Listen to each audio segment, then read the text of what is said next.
Então, a proposta da exposição de hoje, que eu espero que não ultrapasse 1 hora para viabilizar o debate, é discutir alguns dos conceitos que estão nesse slide mais escuro sobre gig economy, internet das coisas, inteligência artificial, Uber, Facebook, algoritmo, porque esse é o cenário, é a conjuntura, é o contexto de que as novas tecnologias estão fazendo com o nosso mundo.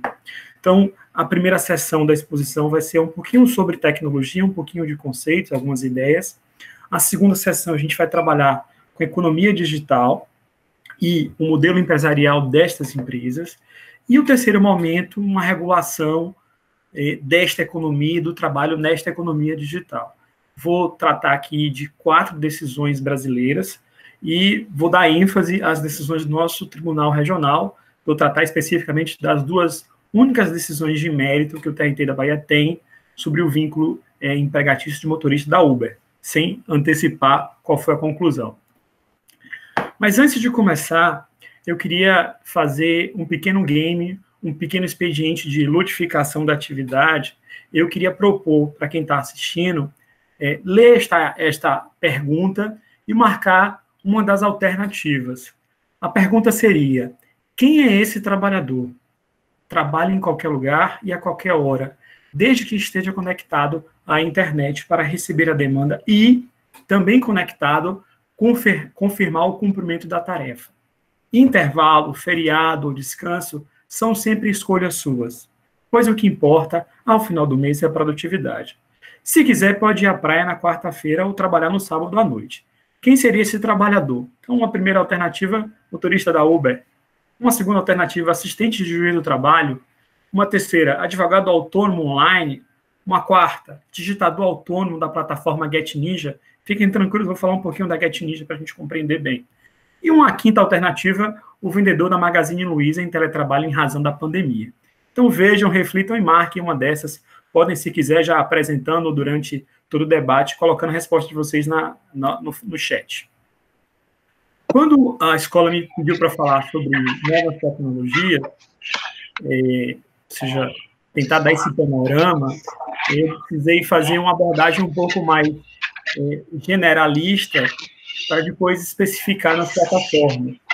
Então, pelas leituras que eu fiz sobre novas tecnologias e direito do trabalho, eu consegui visualizar 4 segmentos de discussões bem importantes. Alguns novos, outros mais antigos. O primeiro segmento, o mais antigo, é o tema que a gente pode resumir em automação. Sobre o debate da automação, as questões têm circulado geralmente na eliminação de postos de trabalho pelo emprego de processos mecanizados, pelo emprego de robôs e, atualmente, pelo emprego da inteligência artificial. Esse é o debate mais antigo no direito do trabalho, embora não seja tão frequente assim, sobretudo no judiciário. Um segundo debate, não novo, mas, digamos assim, renovado, é o debate do teletrabalho, que é o debate no qual o trabalho é prestado por meios telemáticos, ou seja, o meio telemático é o meio produtivo. A gente tinha alguns julgados, algumas compreensões, mas só com a reforma trabalhista a gente veio e identificou uma regulação mais precisa, bastante controversa, mas sim, a gente já tinha alguma coisa de teletrabalho. Esses 2 primeiros, tecnologia e direito do trabalho, são os mais conhecidos. No teletrabalho se discutia direito à conexão.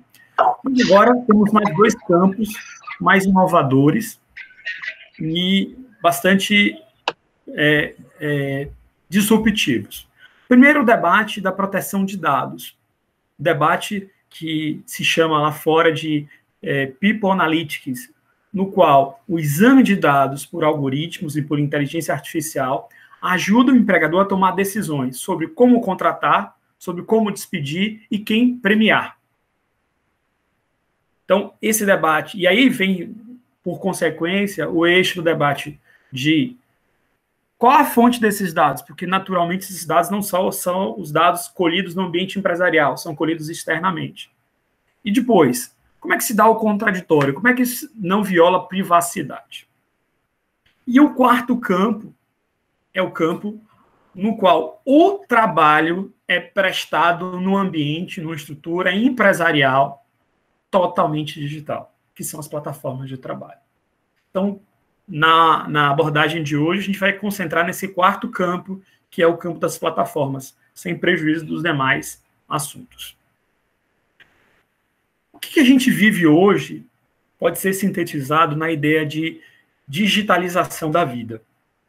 É muito comum se ver em quem estuda tecnologia, na afirmação, nesse desenho bastante curioso, de que os dados são o petróleo da atualidade. Os dados hoje são a principal commodity.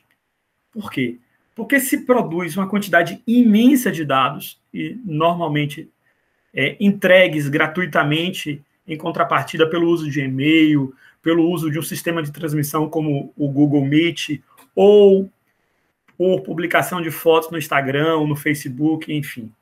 As pessoas produzem muitos dados que dizem quem são as pessoas. Dizem o que as pessoas gostam, dizem o que as pessoas preferem e podem predizer o que as pessoas vão querer. Compreendendo tantos dados, é possível criar processos organizacionais mais eficientes e mais adequados à realidade, porque a realidade está sendo melhor mapeada. Então, a gente vive esse cenário onde toda a vida está sendo transposta para a infosfera ou para a esfera digital. Isso é tão sintomático que até a gente pode identificar nessa esfera digital os 7 pecados tradicionais da Bíblia. Então, a gente tem a gula no iFood, né, a luxúria no Tinder, a inveja no Facebook, a preguiça no Netflix. Então, o cenário que a gente vive é um cenário onde a nossa vida cada vez mais sai do mundo físico presencial e se instaura no mundo digital, no mundo virtual. Bom, isso é tão forte que a própria inteligência artificial já conhece bem dos nossos problemas e da nossa vida. Como a gente vê nessa pequena notícia, a inteligência artificial identificou a pandemia já em janeiro de 2020. E a gente não deu tanto crédito assim, mas a inteligência detectou, pelo cruzamento de dados de viagem das pessoas, que esta doença iria se espalhar rapidamente pelo mundo. Então, a inteligência artificial foi mais atenta que os seres humanos.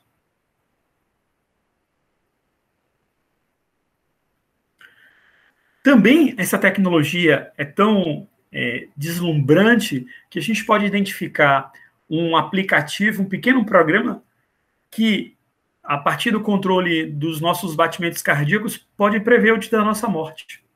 Ou seja, a nossa vida e a nossa morte estão passíveis de predição pela tecnologia.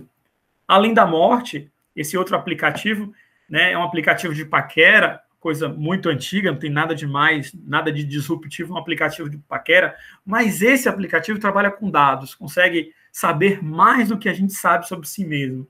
E com isso, identificar um parceiro que seja melhor. O problema é que no âmbito do amor, a identidade pode não ser um fator de conjunção. Às vezes a diferença é que dá a paixão. Mas esse é um outro tema. A ideia que eu estou tentando trabalhar até aqui é que a tecnologia vem dominando a vida. E justamente esse domínio provém de 2 categorias principais, de 2 conceitos principais: algoritmo e inteligência artificial. Então, nada mais adequado do que perguntar para a inteligência artificial do Google o que é o algoritmo. Se você for na página da Google e escrever algoritmo, você vai obter essa resposta. Algoritmo no sentido informático, porque em si a ideia de algoritmo não é nem um pouco nova, é uma fórmula matemática há muito tempo, antiga. Mas o que interessa para a gente aqui é algoritmo em termos de informática. Então o Google diz, vejam, observem na imagem, que não se trata de um site, de uma notícia, é uma resposta direta do Google, que algoritmo no sentido de conceito é conjunto de regras e procedimentos lógicos perfeitamente definidos que levam à solução de um problema em um número finito de etapas. Ou seja, é uma fórmula para a solução de problemas. Você coloca os dados, e ele chega numa conclusão que você programou. E o que seria a inteligência artificial? Inteligência artificial pode ser entendido como uma complexidade ou uma conjunção de algoritmos que, articulados, tentam simular comportamentos e decisões humanas. Eles tentam imitar os homens. Eles tentam sair um pouquinho dessa programação prévia e ter conclusões autônomas. Um grande paradigma da nossa vida digital, baseada em algoritmo e inteligência artificial, é o Netflix. Eu não vou gastar muito tempo nisso, mas eu queria enfatizar que o modelo de negócio da Netflix é a expressão de tudo que eu tenho dito até aqui, sobre inteligência artificial, sobre digitalização da vida. A primeira grande novidade na Netflix é uma mudança de relação. Se antes a gente comprava DVDs, vídeos, CDs, fitas cassetes, hoje a gente não procura mais comprar um bem cultural, um filme, uma série, um show.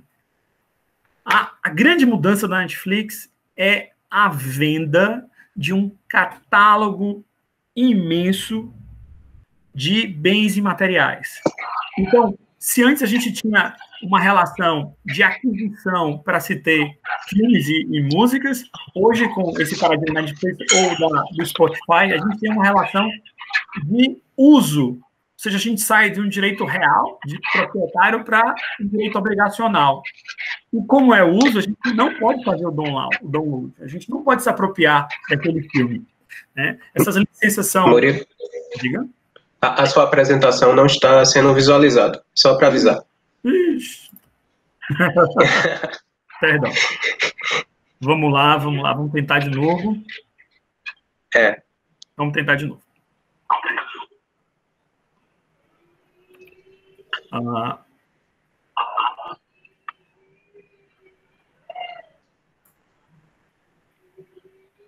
Tá visualizando agora? Tá visível?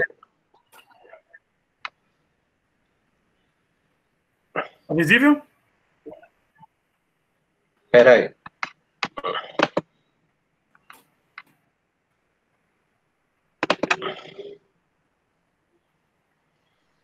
Eu não tô... Aí, agora tá.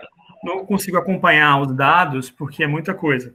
Me parece que essa imagem foi captada e se perdeu a partir daqui, não foi?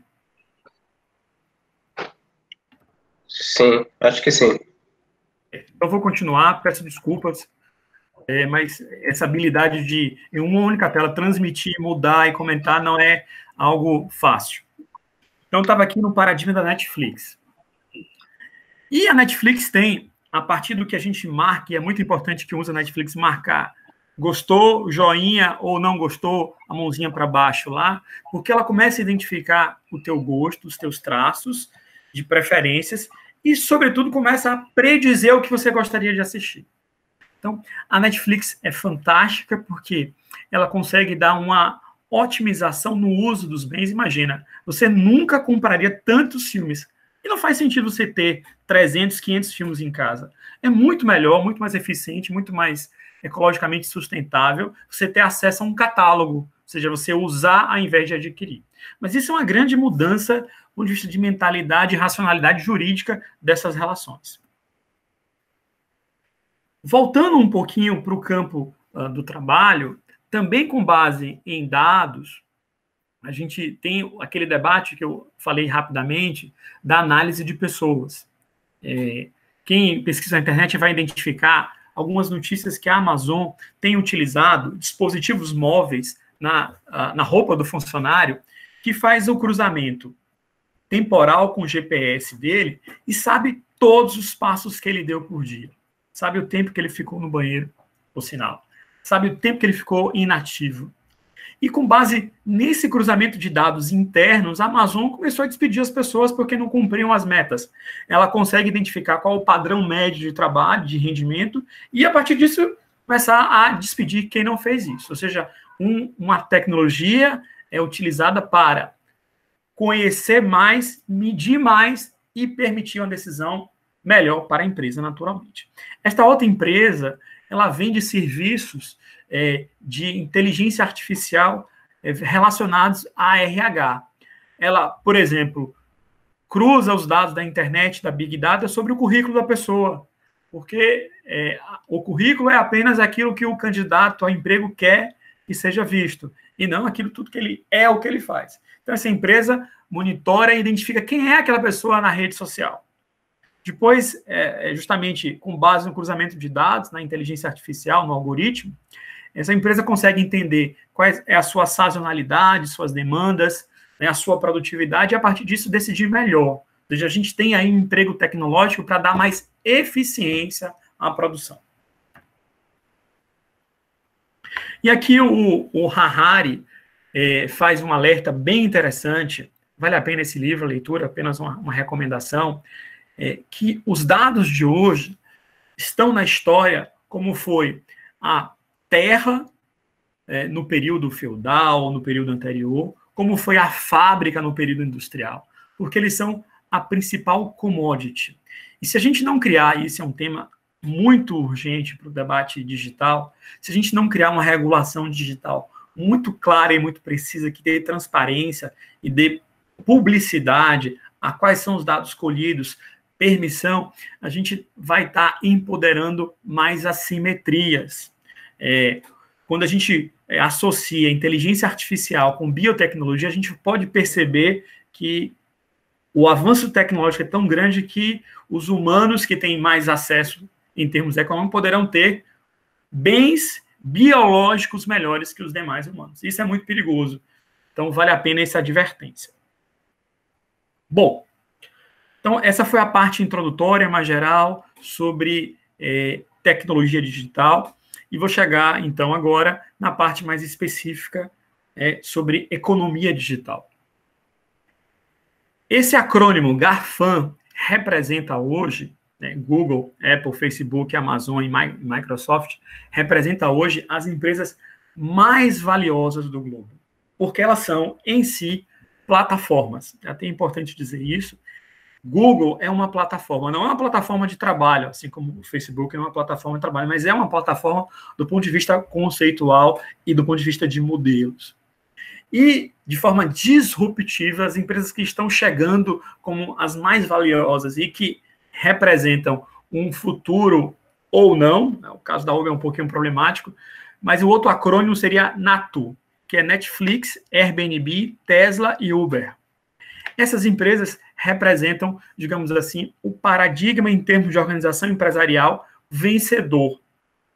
Se a gente olhasse para a história, no início do século passado, a gente veria aqui Ford, Toyota, porque aqueles modelos empresariais eram os modelos de sucesso e ganhadores dessa disputa de mercado enquanto modelo de organizar a atividade econômica. Hoje são essas empresas. E o que a gente tem do ponto de vista econômico de explicação para o que é isso? Primeiro, a gente percebe que a gente vive uma digitalização da vida ou uma transformação para a esfera digital da vida que era física presencial.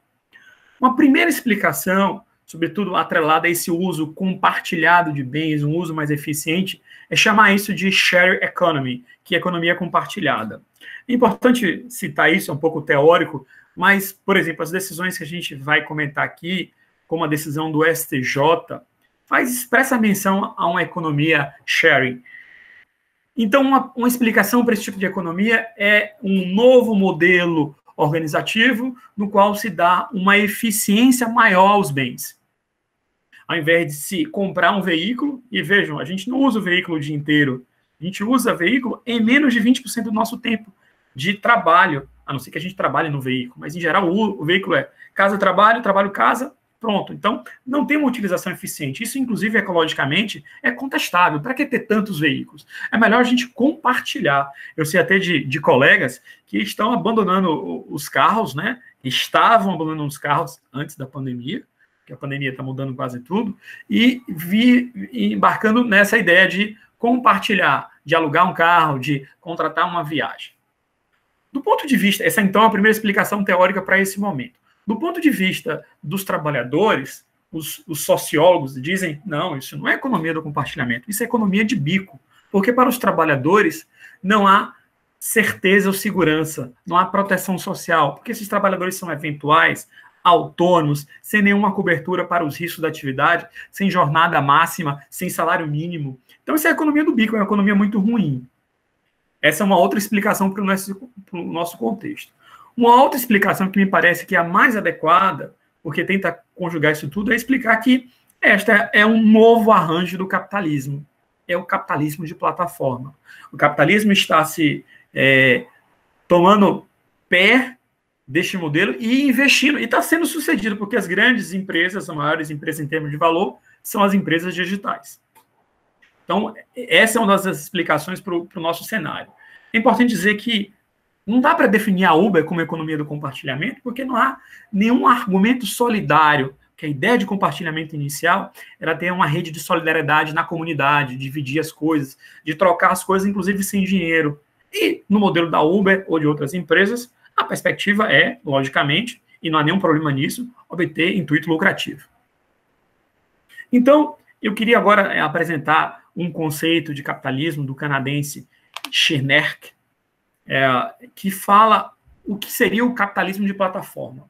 Ele diz o seguinte: as plataformas, em resumo, são um novo tipo de empresa, caracterizam por proporcionar infraestrutura para intermediar diferentes grupos de usuários, por demonstrar tendências monopolistas impulsionadas pelos efeitos de rede, por fazer uso de subvenções cruzadas para captar diferentes grupos de usuários e por ter uma arquitetura central estabelecida que controla as possibilidades de interação.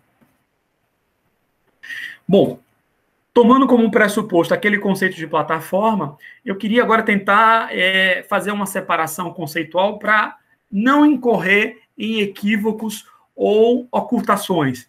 Porque quando a gente considera aquilo só como um aplicativo, a gente está tomando uma pequena parte como se fosse o todo, e não enxerga o que está por detrás daquela organização.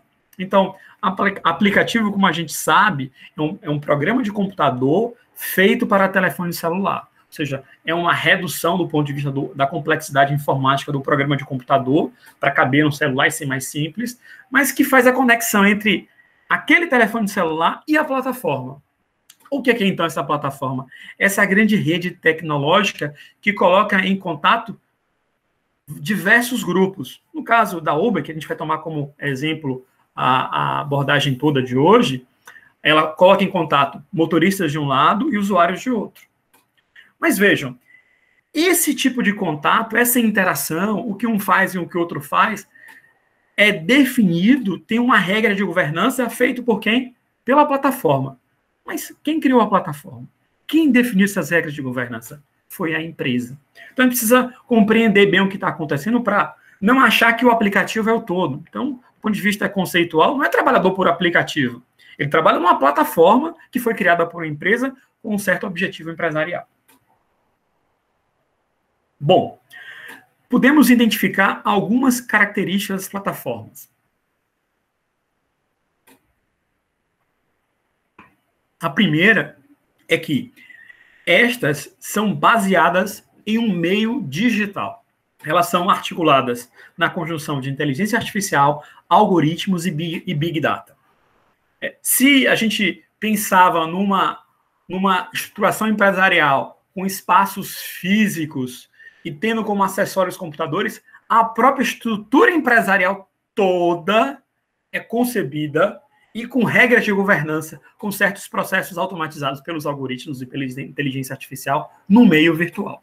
Se antes a tecnologia era um acessório à atividade econômica e empresarial, hoje ele é o próprio meio onde a atividade se constrói. E ela é toda repensada com base nesse novo meio. Mas é claro, para que seja bem sucedido, essas empresas têm que ter uma alta capacidade de processamento em seus computadores.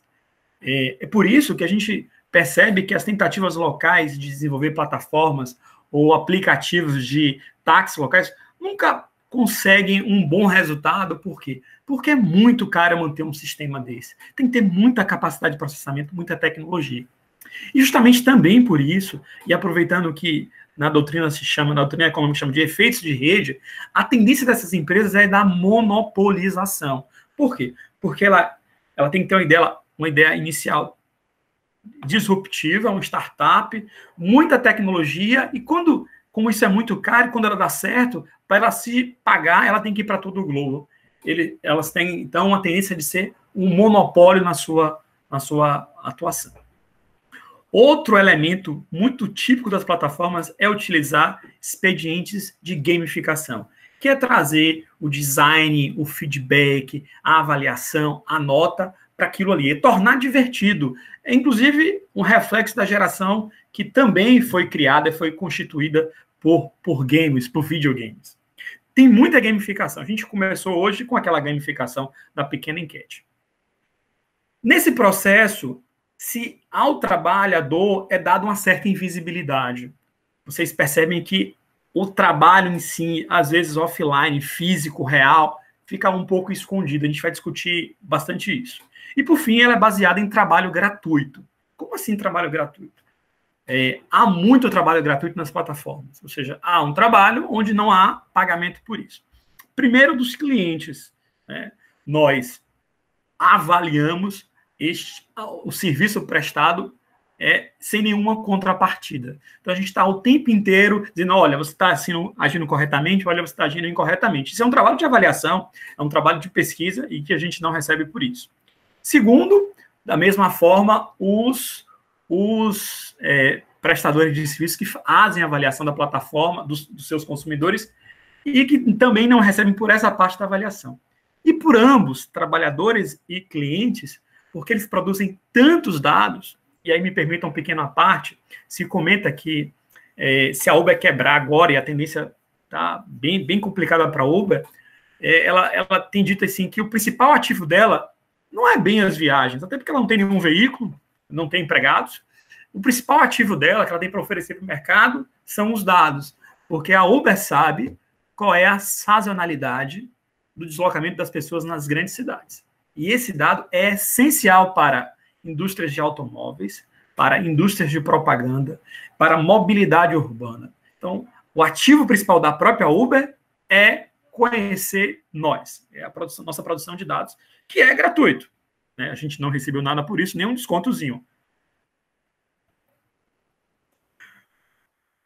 Seguindo a explicação do italiano Valerio Di Stefano, a principal divisão das plataformas de trabalho pode ser feita em dois tipos de plataformas. A primeira plataforma de trabalho em multidão e a segunda plataforma de demanda.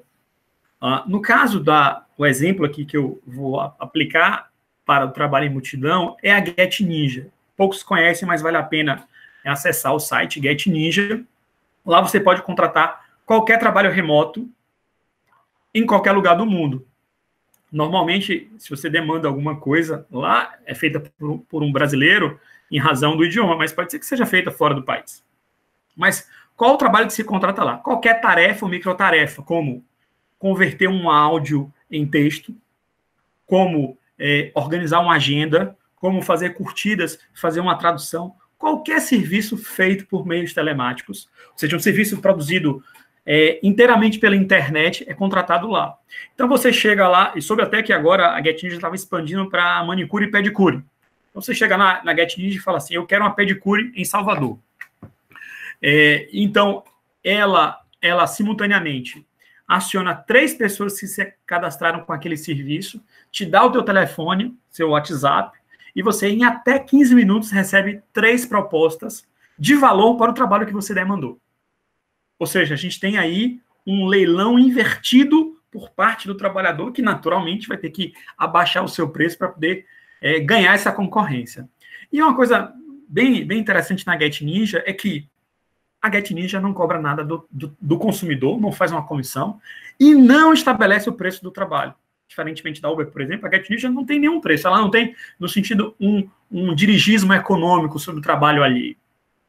Ela, ao contrário, cobra do trabalhador por uma moeda virtual, novamente um processo de gamificação, algumas taxas para concorrer. Então, o sujeito paga para concorrer e, às vezes, ele nem aguenta. Ele paga, às vezes, não ganha nenhum serviço. Então, essa é a Get Ninja, é uma plataforma de crowdwork que atua como intermediária, como uma grande agência de divulgação desses trabalhadores.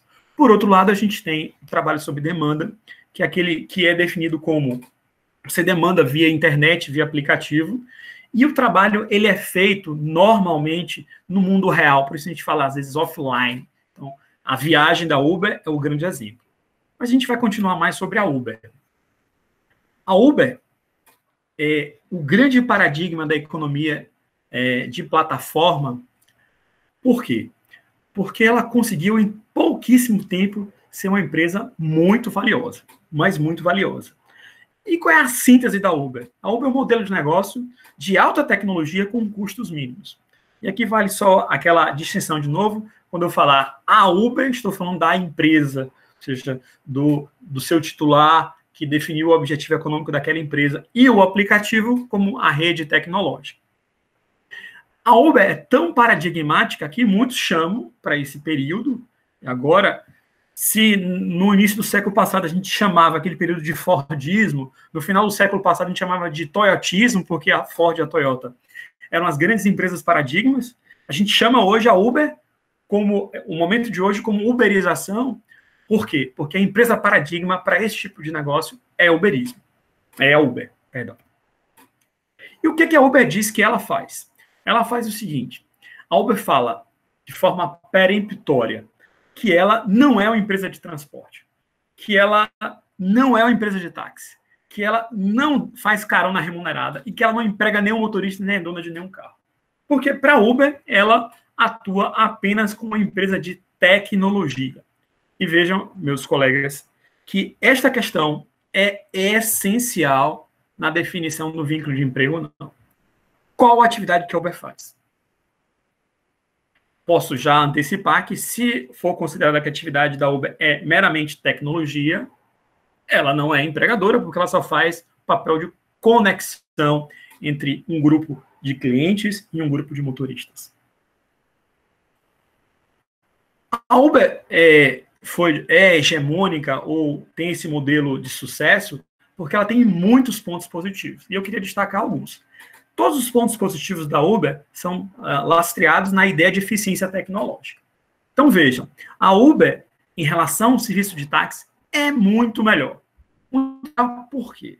Do ponto de vista do manejo, da gestão do veículo, a Uber não demanda que os veículos fiquem rodando indistintamente à espera aleatória de um passageiro que dê a mão na rua. A Uber, ao contrário, mapeia o veículo mais próximo e convoca o veículo mais próximo conforme o sinal de GPS para aquele local. Só essa mudança de eficiência permite uma redução de custos imensa. E, sobretudo, permite que a chamada seja muito mais rápida, muito mais simples do que aquela chamada telefônica. Então, a gente percebe que a Uber, eu uso a Uber, acho bem interessante, você consegue ter uma taxa de resposta de, às vezes, 2 minutos, 3 minutos, a depender do bairro. Então, isso é muito bom, muito eficiente. Isso é um motivo de êxito daquele modelo econômico. Se o carro se desloca menos, eles têm menos despesa em relação ao táxi. Segundo, a Uber permite uma forma de acesso muito universal e muito fácil. Por quê? Vejam, uma pessoa em outro idioma pode, com total segurança, chegar aqui no Brasil sem conhecer português, escrever o endereço em português e ser colocado no endereço corretamente e poder acompanhar o trajeto. Então, esta segurança é fantástica. E esse tipo de coisa torna um serviço muito universal para as pessoas. Você imagina que você vai pedir uma corrida e o taxista olha para você e fala assim, mas você vai para onde? Ah, vou ali para perto. Ah, não quero. Ou seja, o taxista faz uma seleção da corrida. A Uber não. Ela aceita qualquer corrida. E ela cria, logicamente, um dispositivo para não se permitir a recusa das corridas. E talvez o argumento mais importante da parte positiva da Uber é a questão dos preços baixos. Talvez se a Uber tivesse um serviço tão ruim quanto os táxis e tivesse um preço mais baixo, só isso justificaria que este modelo econômico fosse o vitorioso. Porque, nesse momento, em qualquer cenário de concorrência, o preço mais baixo, se a qualidade for a mesma ou superior, vai ganhar a disputa. Mas, justamente a parte do preço baixo começa a introduzir os problemas ou a parte negativa da Uber. E a parte negativa da Uber pode ser sintetizada na ideia de precariedade do trabalho. como vocês sabem, os motoristas da Uber são apresentados e classificados pela empresa como parceiros, como trabalhadores autônomos, e, portanto, a eles cabe assumir todo o risco e todas as despesas do negócio. Então, aqui compete o trabalhador da Uber ter um carro, ser proprietário alugado ou financiado de um veículo, um carro com certas condições, assumir as despesas de impostos com esse veículo, assumir as despesas de combustível, contratar seguros para sua clientela e, sobretudo, e esse é um argumento econômico muito pouco utilizado, assumir a depreciação do veículo. E vejam que os preços feitos pela Uber são feitos de modo unilateral, não há qualquer negociação por parte do trabalhador pela Uber, e são muito baixos. E é curioso, a gente vai ver isso nas ações, sobretudo na ação de Feira de Santana que foi julgada, que essa questão do contraditório das informações é bastante problemática na Uber, porque quando ela exclui o motorista, ela não permite um efetivo contraditório. Às vezes o motorista não tem acesso às informações que levaram, a partir da Big Data, do conjunto de dados, o que levaram a Uber a tirar aquele trabalhador. E às vezes o trabalhador acabou de financiar um veículo e perdeu a chance de trabalhar com esse veículo. Então a gente chega no terceiro momento da nossa fala, que é a fala sobre a regulação da Uber. Se a Uber é um fenômeno global, porque o capitalismo de plataforma é estruturado numa tendência monopolista, ele só vai se viabilizar economicamente. Aliás, quem acompanha a evolução financeira ou de valor da Uber sabe que a Uber até hoje dá prejuízo, porque ela tem que estar em todo o globo, porque ela tem que produzir muitos dados, tem muitos clientes. Então, se é um fenômeno global, a gente vai achar em todo o mundo decisões ou disputas se há ou não vínculo de emprego no modelo da Uber. E é curioso que a Uber tem um modelo padronizado, que é global. Então, os debates fáticos dos indícios da Uber em Londres ou no Canadá são os mesmos do Brasil. Isso é muito importante. Mas eu não vou tomar o tempo de vocês com isso, eu já falei outras vezes sobre essas decisões, mas eu só queria registrar que, por exemplo, em caráter administrativo, nos Estados Unidos, há decisões de Nova York e da Califórnia reconhecendo, para fins de seguro-desemprego, que o motorista da Uber era empregado. Há uma lei nova na Califórnia classificando essas pessoas como empregadas. Uma lei em disputa, foi proposta uma ação para declarar sua inconstitucionalidade, enfim. Mas há também muitas decisões de improcedência. Muitas decisões de improcedência. Eu me arrisco até a dizer que a maioria, inclusive no patamar global, é de improcedência. Bom, então vou tratar agora das principais decisões, eu vou tratar de 5 decisões que me parece que são as mais importantes para esse momento e para a abordagem local aqui do nosso tribunal. Uma primeira decisão é uma decisão internacional ainda, é uma decisão da Justiça Comum de Barcelona, é um tribunal europeu, e é muito importante que faz o debate sobre qual é a atividade da Uber. Então, o Tribunal de Barcelona, ou seja, uma Justiça Comum, sem qualquer discussão se há ou não caráter protetivo, sem qualquer reconhecimento de assimetria das partes, a julgar um litígio no qual os taxistas daquela cidade acusaram a Uber de concorrência desleal, e a Uber se defendeu e disse, eu não faço concorrência com os táxis, porque eu sou uma empresa de tecnologia, eu sou uma empresa de informática, de simples intermediação. Então, aquele tribunal europeu disse, não, a Uber faz atividade de transporte. Então, há uma concorrência desleal. Então, é essa ideia que a gente pode extrair de lá, daquela oposição. A mesma ideia foi acolhida na decisão muito conhecida de Londres sobre os 30 mil motoristas da Uber na cidade de Londres. Mas agora eu quero, então, falar do que é bastante importante, que são as decisões brasileiras. Eu vou começar pelas decisões das Cortes Superiores, para depois chegar nas 2 decisões aqui da Bahia sobre o tema. Bom, a primeira decisão é do final do ano passado, acho que foi outubro, setembro, não me recordo bem, do STJ. O número está aí na tela, vocês podem ver. O STJ, nesse conflito de competência, disse que a competência para decidir aquela questão do motorista da Uber era da Justiça Comum. Mas vamos tentar explicar isso. no acórdão do STJ, ficou bastante claro que, na opinião daquela turma do STJ, que se a causa de pedir daquela pretensão é um contrato de intermediação digital, a relação é cível. Esta que é, digamos assim, a relação do caso concreto.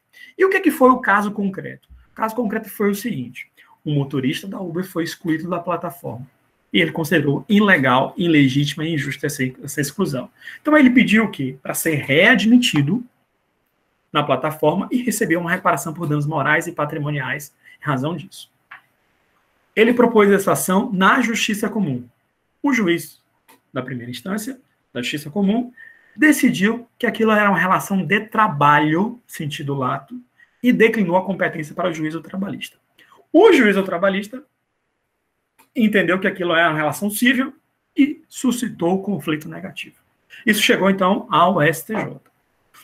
O STJ, ao oposto do Tribunal Europeu, disse: a Uber é uma empresa que atua no mercado de, observem, aplicativo, não é plataforma, não é empresa, é um aplicativo, ou seja, é tomar um pequeno pedaço daquela dinâmica empresarial como se fosse o todo, que faz só a aproximação entre motoristas e parceiros.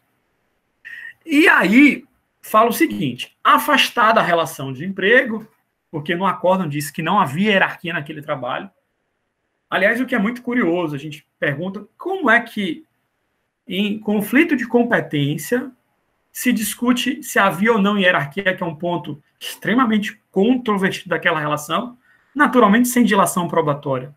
É possível, por presunção, definir como é a relação? Me parece que esse é um ponto bem complicado, bem fraco dessa decisão, com muita vinda, naturalmente. Então, o que o STJ fez? Disse que não havia hierarquia, então que não havia subordinação, ou seja, começou a discutir a relação de emprego, não de trabalho, e disse que aquilo era a economia do compartilhamento. Falando que, se não tem relação de emprego, logicamente, só vai ter relação civil. Mas aí temos um grande problema, porque entre uma relação civil, prestação de serviço, e uma relação de emprego, há um conceito no meio intermediário que é a relação de trabalho, porque trabalhador autônomo, ao laborar de modo pessoal e habitualmente, desenvolve relação de trabalho, e relação de trabalho, na literalidade do artigo 114, inciso 1º da Constituição, é de competência do trabalho. Então, o STJ terminou dizendo para a gente que a gente só julga a relação de emprego, e o que a gente tenta defender é que a gente julga a relação de trabalho. Se o empregado, ou se o motorista é o bem empregado ou não, isso é uma outra questão, uma questão de mérito. Mas a competência me parece que é nossa. E, naturalmente, como vocês sabem, essa decisão não tem qualquer efeito vinculativo. Uma outra decisão é uma decisão do TST, em sede de recurso de revista, publicada em fevereiro deste ano, muito interessante. Por quê?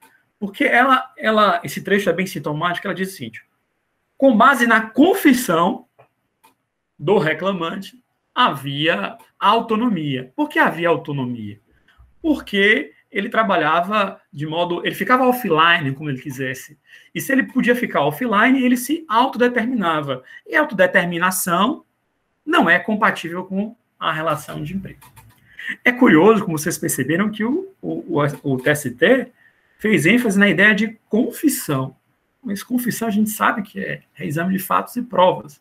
Mas o acórdão explica: olha, a gente não está fazendo um reexame de fatos e provas porque essa confissão foi transcrita no acórdão, então, portanto, eu posso reexaminar isso. A gente sabe que alguns julgados do TST fazem isso, sim, não é nada novo para esse caso, mas a gente sabe também que isso é um esforço hermenêutico para superar a súmula 126 do TST. Eu acho que seria tecnicamente mais adequado, em termos processuais, que o TST, por dissenso jurisprudencial, definisse quais são os indícios da subordinação jurídica, ou definisse o que significa a dependência econômica na lei. Muito melhor para discutir se houve ou não houve confissão. Justamente sobre indícios, e tentando fazer o quadro das categorias que eu considero relevantes, como subordinação subjetiva, dependência econômica, subordinação objetiva, o que a gente tem ali naquela decisão? Ele falou o seguinte: os ministros da ST falaram que a avaliação é um simples feedback. Se é um simples feedback, ele não pode Ele nada tem a ver com subordinação. Também deram um argumento que pode ser interpretado como uma dependência econômica. O ministro relator diz: se o percentual que o motorista recebe é tão alto como 70%, 75%, 80%, ele não vai ser empregado, porque ele recebe a parte principal do proveito econômico da atividade. E aí, lá, de forma ampla, tangencial, isso é muito interessante, que ele afirmou: olha, a Uber é uma oportunidade de renda. A gente não pode viabilizar a renda das pessoas, não pode, é um momento muito difícil.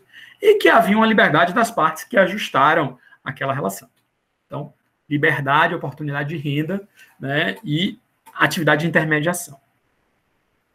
Passando agora para a Bahia, e eu fiz uma pesquisa nas nossas informações do site do tribunal e identifiquei com o nome Uber, a partir do CNPJ, 16 processos, certo? Desses 16 processos, alguns não se referiam a motorista. Alguns foram arquivados. 2 estão em segredo de justiça. 1 teve desistência. A gente teve 3 sentenças. Das 3 sentenças que nós tivemos, uma foi de extinção por incompetência, porque o pedido era de retorno à plataforma e à reparação. E tivemos 2 decisões, uma de improcedência e uma de procedência. A primeira decisão, prolatada na Bahia, foi pela colega Jaqueline Costa, lá em Feira de Santana, em 1º de agosto de 2019. E a segunda decisão, que foi procedente, foi prolatada pelo colega Agenor Calazans, e foi no mês seguinte, em novembro. É curioso que uma foi improcedente, mas a outra foi procedente, mas eu posso antecipar que ambas usaram muitos argumentos em comum. Vamos lá, então. Então, a primeira decisão de Jaqueline, uma decisão bem interessante, ela falou o seguinte, tem uma frase que chama bastante atenção. Ela diz assim: um jornal que anuncia a prestação de um serviço não ganha 25% cada vez que o serviço é prestado. Ou seja, ela explicou que a atividade econômica da Uber era, sim, serviço de transporte e que esta cobrança de 25% por cada serviço não condiz com a atuação de propaganda ou de intermediação. Então, vejam, no processo, examinando os argumentos tratados no processo, nessas categorias, subordinação objetiva, subjetiva, dependência econômica, o que a colega identificou lá? Que havia subordinação subjetiva, porque havia motivo para justa causa, ele foi aplicado, ele foi excluído, porque ele não cumpria o comando da empresa de aceitar as viagens. A empresa controlava a atividade, a ideia de subordinação subjetiva. Este trabalhador não tinha autonomia para fixar o preço do trabalho. Mas eles estão perguntando, mas espera aí, ela reconheceu que havia subordinação? Sim. Só que o pedido do processo não era vínculo de emprego. O pedido do processo era retorno à plataforma e as indenizações pela sua exclusão. E, muito curiosamente, o que a colega falou? Bom, a Uber é empregadora, sim, comanda, controla e exclui. E como empregadora, ela tem um poder diretivo de dizer que ele vai continuar trabalhando. Se ele não segue as regras do negócio que ela comanda, ele está corretamente e legitimamente fora. Ele não tem nenhum direito de reingresso de retorno. Então, ela julgou improcedente o pedido de retorno à empresa. A segunda decisão foi a decisão do colega Agenor. Agenor fala assim na decisão: o que a Uber oferece ao público não é a plataforma, não é o sistema, não é o que não é vendido, alugado ou emprestado. A Uber oferece o transporte numa alternativa de mobilidade confortável e eficiente. Examinando a sentença, examinando os indícios da sentença, o que a gente identifica lá? Se afirma que havia avaliação constante, ou seja, um controle sobre a atividade. Se afirma que o motorista não conhecia qual era o destino, ou seja, que autonomia é essa que eu vou fazer viagens e eu não sei para onde as viagens vão ser feitas. Havia dependência econômica porque o cálculo da viagem era feito pela Uber. E também, nesse caso, curiosamente, o colega entendeu que houve justa causa para o fim da relação, porque o motorista se recusava, e a Uber provou isso no processo, a fazer as viagens. Então ele fala, se ele é empregador, dirige, comanda e controla, e o motorista se recusa a fazer as viagens, é legítima extinção por justa causa. Então olha que curioso, decisões opostas no resultado, mas pedidos diferentes, mas ambas reconheceram, né, direção dos serviços e reconheceram a justa causa. Bom, sobre as decisões que apontam a autonomia, a ausência de vínculo, é preciso fazer uma problematização, no sentido de que essas decisões, com muita vênia, não tocam nos pontos cruciais da Uber, que é justamente o que está por detrás da plataforma, o algoritmo. Meus caros, o algoritmo estruturado daquela plataforma define as formas de interação entre cliente e passageiro, define a governança da relação. Se esse algoritmo ele é mais dirigente e controlador, aquela relação vai ser controlada. Se esse algoritmo é mais aberto, aquela relação vai ser só intermediada pela plataforma. Então, no meu modo de ver, é difícil visualizar a autonomia na plataforma, porque as regras definidas pela empresa Uber, ao criar a plataforma tecnológica, com seu algoritmo, definiram as seguintes manifestações de controle. A precificação unilateral. É difícil imaginar que o sujeito é um trabalhador autônomo se ele não pode fazer a principal qualidade de quem é o dono do seu trabalho, dizer qual o preço do seu trabalho. É curioso que a Uber, além disso, majora esses preços para o consumidor, usando o expediente da tarifa dinâmica, e às vezes não repassa integralmente essa tarifa dinâmica, ou sequer comunica ao motorista que é a tarifa dinâmica. Embora a gente saiba que a tarifa dinâmica funciona como um elemento de gestão interna, a tarifa dinâmica, internamente, para o modelo da Uber, serve para quê? Para deslocar motoristas de uma área que tem muitos carros para uma área que tem poucos carros, ou seja, para equalizar a demanda e a oferta. É muito interessante que a Uber não permite que o motorista saiba exatamente qual é o destino. Por quê? Porque se ele sabe exatamente qual é o destino, ele pode recusar a corrida, ele vai quebrar a universalidade do sistema. A Uber estabelece que o sujeito não pode ficar recusando corridas. São 3 recusas, se dá 3 recusas por dia, dá uma suspensão, sabe? Uma suspensão de 10 minutos, e se continuar recusando muito, vai ser excluído da plataforma. E o mais interessante, para continuar na plataforma, o sujeito é livre para entrar. Trabalha como ele quiser. Mas para ele conseguir uma nota alta, ele tem que seguir o padrão, que é uma recomendação da empresa. Mas para ele continuar na plataforma no dia seguinte ou no mês seguinte, ele precisa ter uma nota mínima. A nota mínima da Uber, né, na Bahia, na última pesquisa que eu fiz, foi de 4,6. 4,6 de 5. 4,6 de 5 significa, se fosse 10, 9,2 de média final nas viagens. Então, o sujeito tem que tender a 10. Olha, a imposição de uma nota mínima, que isso não foi discutido nem na decisão do STJ, nem na decisão do TST, é expediente de exclusão de trabalhadores. Ou seja, funciona como uma subordinação por performance ou um controle por algoritmo. Então, vocês percebem que o desenho tecnológico da Uber não confere espaços de real liberdade para seus motoristas. Por quê? E aí, tentando resgatar a minha trajetória acadêmica de pesquisa, porque ela mostra que o mais importante daquela relação não é se o trabalho é fiscalizado em termos de horário. Muito embora a gente saiba que na Uber há um controle, um cruzamento da posição do GPS com o tempo, que você sabe onde o cara está a qualquer momento. Maior controle que esse não existe. Mas isso não é relevante. O direito do trabalho não surgiu para proteger as pessoas que tinham jornada fiscalizada ou as pessoas que reconheciam ordem. O direito do trabalho surgiu para proteger uma relação de trabalho assimétrica.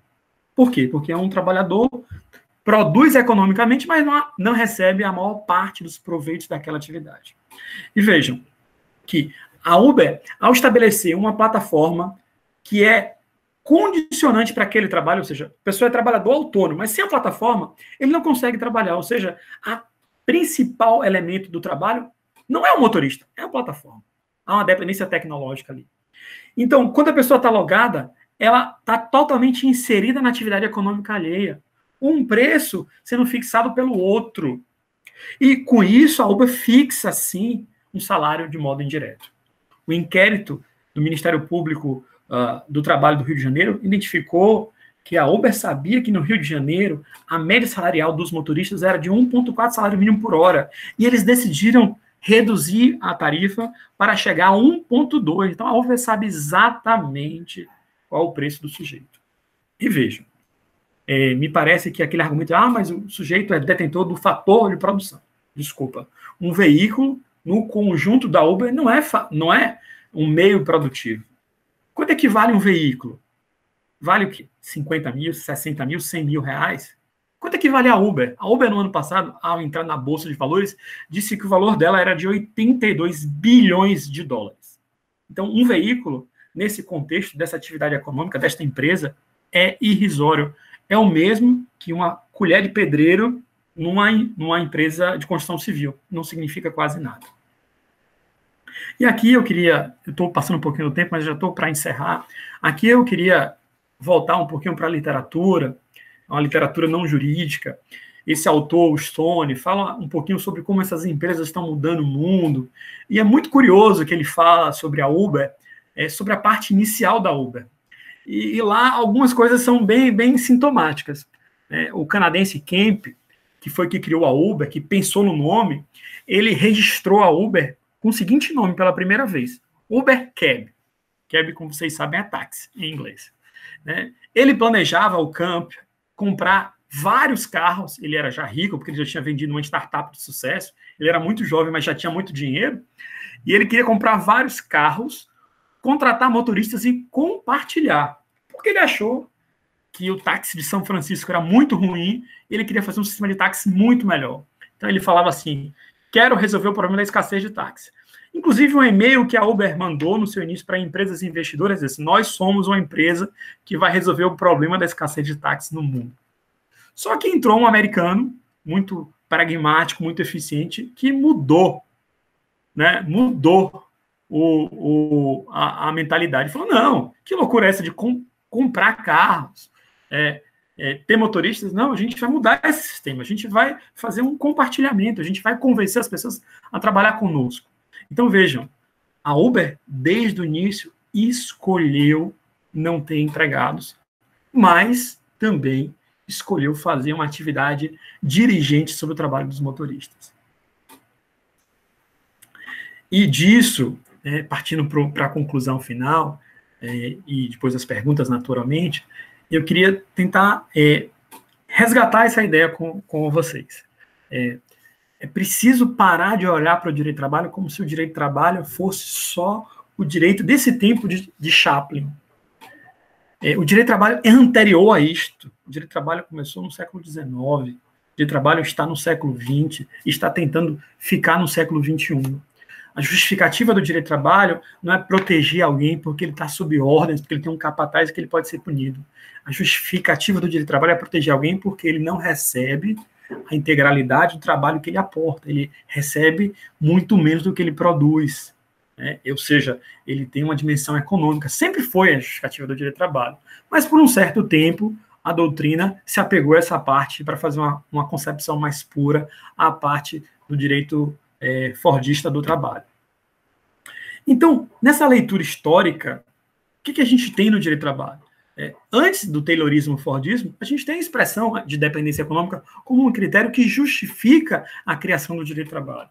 Quando a gente vem para o modelo empresarial da Ford, a gente vê aquele modelo de controle, hierarquia, punição, horário fiscalizado. Só que esse modelo, na Toyota, a partir da década de 70 do século passado, começa a ficar em crise. Por quê? Porque a empresa é externalizada, é terceirizada.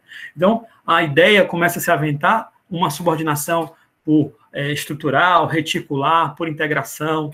Por quê? Porque a subordinação clássica não se aplica bem. Vejam bem como é que é a subordinação clássica, no caso, bem comum aqui em Salvador, que é os trabalhadores da Contex. É difícil. Não tinha preposto dos bancos lá dentro, ou isso era muito residual. E, atualmente, a partir de 2014, o que a gente vê nesses critérios? A gente vê uma dimensão de subordinação redefinida naturalmente, porque a subordinação clássica, no meu modo de ver, não se encaixa nesse modelo de trabalho, com uma subordinação por algoritmo, e a gente vê a ideia de dependência econômica. E aí eu queria fazer essa ênfase, que às vezes a gente desconsidera, que a escolha da lei no artigo 3º não foi por subordinação jurídica, não foi por dependência econômica. A escolha da lei foi ter um critério vago, aberto, sobre dependência. E somos nós, seja a doutrina, seja a jurisprudência, que tem o dever de definir no caso concreto o que é isso. Então, a gente sempre pôde reconhecer. Né? Subordinação só vai estar prevista na lei a partir do parágrafo único do artigo 6º da CLT e depois com a reforma trabalhista. E por que é importante? Por que é importante fazer esse retorno, essa remissão ao passado? Porque a gente está voltando para o dilema inicial do direito do trabalho. Se aqueles trabalhadores do século XIX reclamavam 8 horas de trabalho, salário mínimo, dias de descanso, uma proteção previdenciária, é justamente isto que os trabalhadores das plataformas esperam.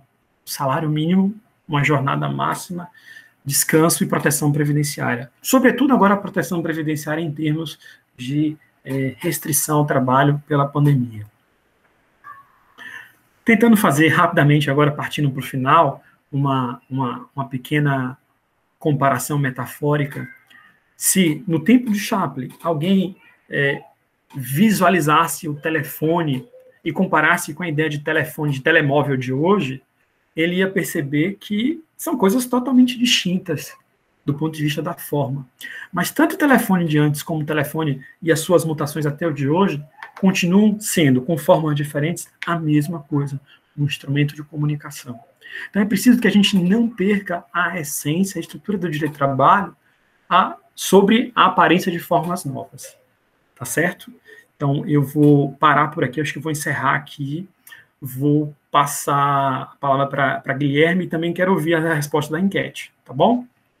O grande professor Murilo nos brindou novamente com uma bela exposição, né? Esclareceu vários pontos e com profundidade. A profundidade que reflete a sua pesquisa feita até então sobre esse tema. Não à toa, né? Foi convidado já algumas vezes para tratar desse assunto e nessa exposição novamente, né, apresentou uma fala de muita qualidade, né? Tenho certeza que, e tenho visto aqui no chat as reações e também pelo WhatsApp, a receptividade está sendo muito boa, todos elogiando a qualidade, o conteúdo do seu discurso.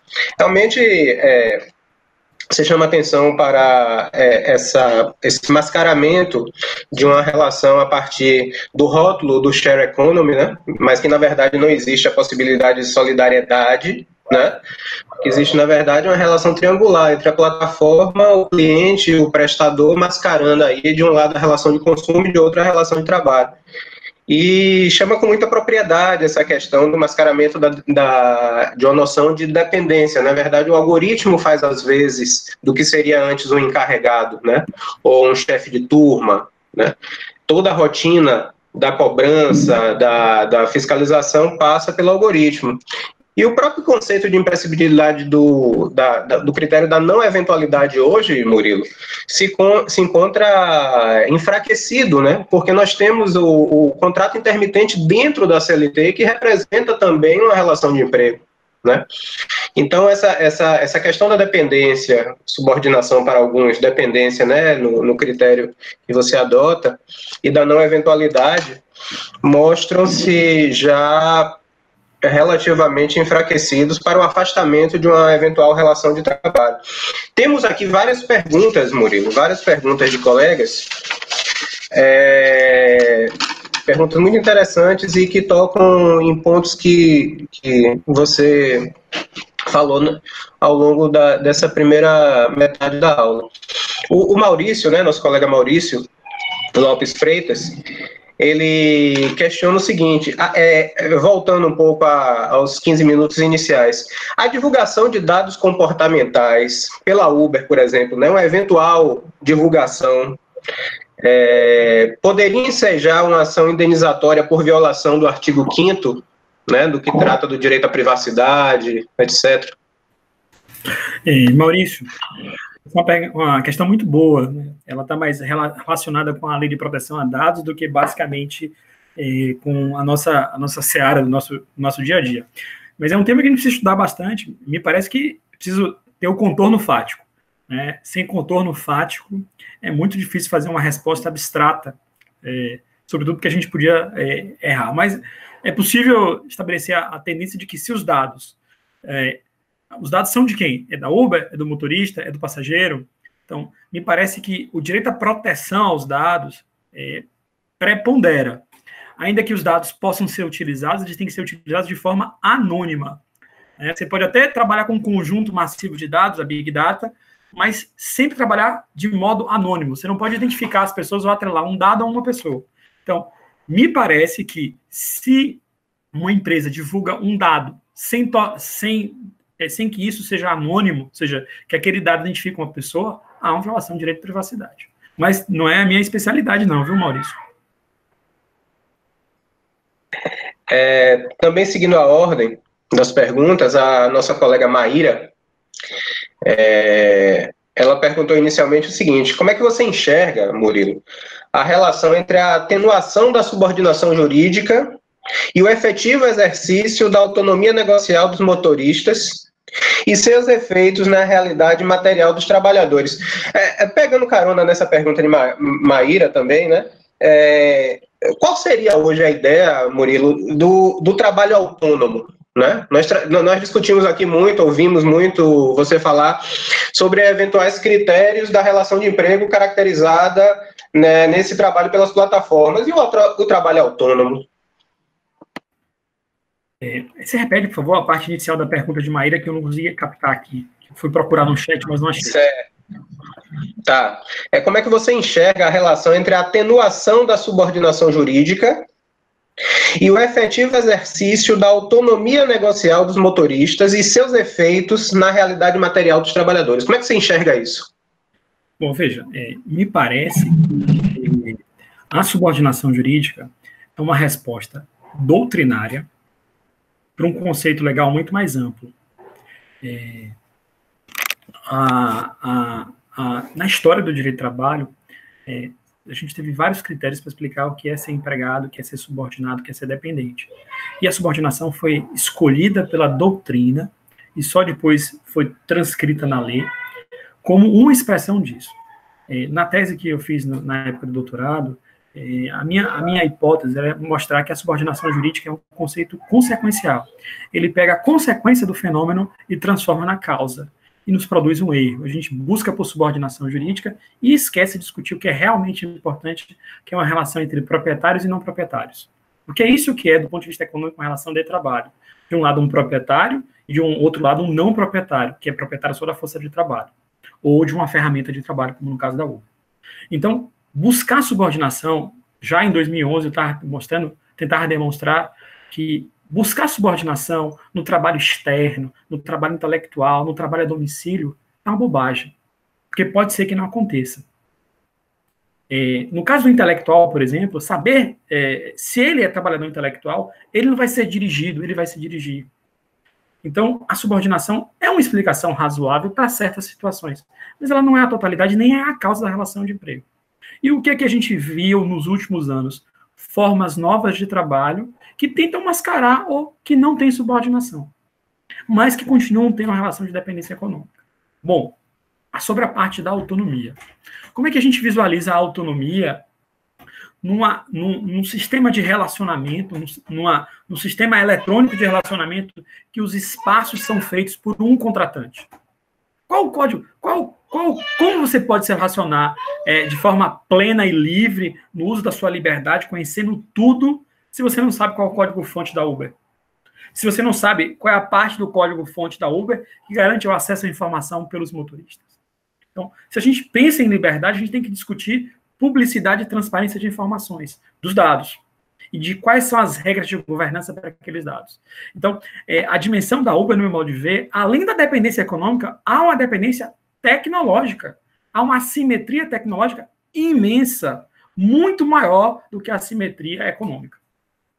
Então, para a gente buscar autonomia, eu acho, só para deixar claro, que existem plataformas que viabilizam um trabalho autônomo. Sim, não é toda a plataforma empregador, não tem nada a ver com isso. E também acho que nem a princípio é preciso definir o vínculo de emprego. Depende das circunstâncias, depende das circunstâncias de cada caso concreto. Acho que era isso. A Flávia Marques, Murilo, ela faz um questionamento se há efetivamente economia de compartilhamento quando a gente considera que as plataformas oferem lucros sem arcar com os riscos a que todos os outros empresários se obrigam, aprofundando a relação assimétrica entre as partes. Então ela questiona, é realmente uma economia de compartilhamento? Pode-se tratar isso como uma economia de compartilhamento? Eu acho que não. Acho que vale a pena uma leitura bem interessante do Tom Slee, desse livro aqui, Uberização. Tá? Você pode comprar na internet, ele é muito bom. É um livro jornalístico, né, que fala sobre Uber e Airbnb. E ele define que o Uber e o Airbnb são dois modelos empresariais parasitas, porque eles só fazem consumir e destroem a sociedade ou os padrões de regulação da sociedade. Mudando um pouquinho para o Airbnb. O Airbnb tem muitas vantagens porque consegue oferecer uma hospedagem melhor, mais barata, mais aconchegante, vinculada a uma troca de solidariedade, um conhecimento com o proprietário do imóvel, mas o Airbnb tem uma série de problemas de regulação, de tributação. Tanto o Uber como o Airbnb realizam, por exemplo, atividade econômica em Salvador e não contribuem em termos de tributo para o município de Salvador. Né? Quanto é que a Uber paga de serviço para o município de Salvador? Nada. Todo o pagamento da Uber é feito em cartão de crédito para São Paulo.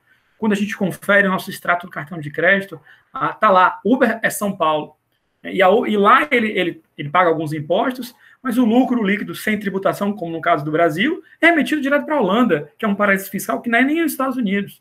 Então, as ideias são muito boas, mas elas escolheram caminhos fora da regulação ou com regulação turva cinzenta. Não dá para dizer que é economia do compartilhamento, por quê? Porque o intuito lucrativo prepondera. Uma ideia de uma plataforma de economia do compartilhamento seria aquela em que você empresta alguma coisa sua ou um pouco do seu tempo em troca, não de dinheiro, mas sim de uma outra coisa. Uma típica relação de troca, não uma típica relação de uso, não uma relação de troca de trabalho bem por dinheiro.